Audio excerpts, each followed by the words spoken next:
There are numerous use cases for stablecoins in payments.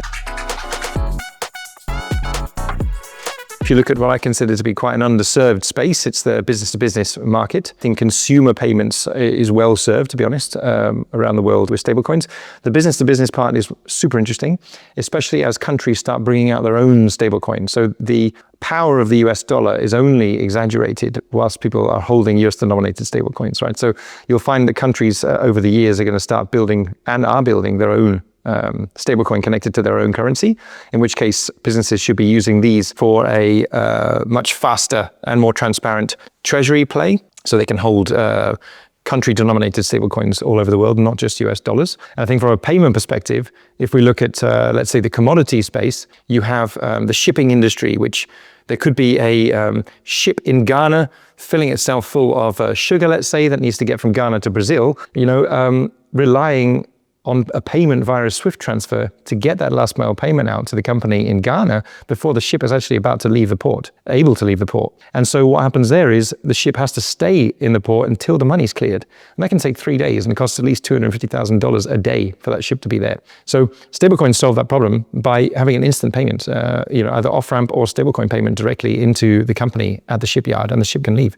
That's one example of a B2B payment use case, of which there are many, many, many use cases, right? Countries where SWIFT works really well, Singapore, New York, UK, London. It's interesting to see that SWIFT works really, really well, but stablecoins in those countries that don't work really well, capital cities where SWIFT doesn't work well, stablecoins, massive use case. So the disputes is a super interesting topic. Obviously, right now, if you pay on a credit card, you have a chargeback. There's in the e-commerce world, there's consumer rights, different consumer right acts from country to country, where if someone doesn't receive the goods, they can get their money back. And I think a use case in a stablecoin space is what Damisa has built, which is an escrow service on stablecoin. So a seller, can send an invoice for goods in the B2B space. The buyer pays into a stablecoin wallet, keeps it there in sort of an escrow.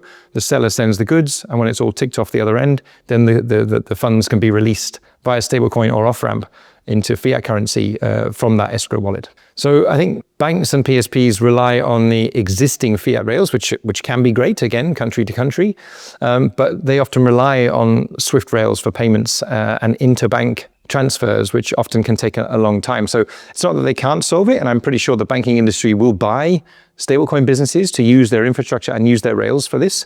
But it's just, these companies are huge, banks are huge with many, many employees, and it just takes a very long time to innovate within the banks. And PSPs, again, are solving these problems, right? They are working with many stablecoin issuers, many stablecoin infrastructure providers to solve these exact problems. The next part I'll talk about is stablecoin escrow and programmable wallets.